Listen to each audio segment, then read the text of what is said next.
देखिए, सिरोसिस का इलाज एक्चुअली प्रिवेंशन होना चाहिए, क्योंकि cirrhosis, like I have said earlier, is irreversible. एक बार सिरोसिस हो जाता है तो उसको रिवर्स करना मुश्किल है, इम्पॉसिबल है। अर्ली फाइब्रोसिस जो होता है, देखिए, अगर F1 to F5 फाइब्रोसिस माना जाए तो जो F1 और F2 है वो थोड़ी रिवर्सिबिलिटी हो जाती है, लेकिन जब F3 फाइब्रोसिस या उससे ज़्यादा होता है तो फिर रिवर्सिबल नहीं होता।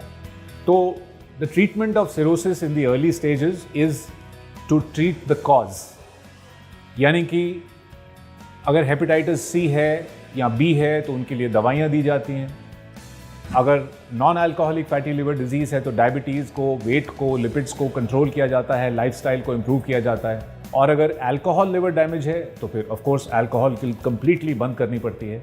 तो ये ट्रीटमेंट हैं अर्ली सिरोसिस के।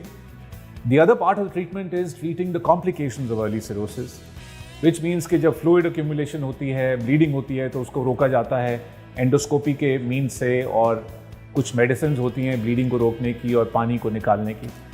जब एडवांस स्टेजेस आ जाती है सिरोसिस का तो उसमें फिर कॉम्प्लिकेशंस बढ़ जाती हैं, और लिवर ट्रांसप्लांट एकमात्र सलूशन है एडवांस सिरोसिस के लिए। उसे छोड़कर कोई भी ट्रीटमेंट सफल नहीं होता है, और लिवर ट्रांसप्लांट अब बहुत सफल है। मेदांता में हमने 4200 से ऊपर लिवर ट्रांसप्लांट किए हैं, उसमें 450 बच्चे हैं और बाकी एडल्ट्स हैं।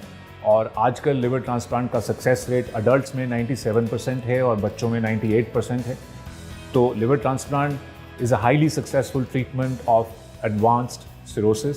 लेकिन कोशिश यही रहनी चाहिए कि लिवर ट्रांसप्लांट तक बात ना पहुँचे और अर्ली ही हम सिरोसिस को प्रिवेंट करें।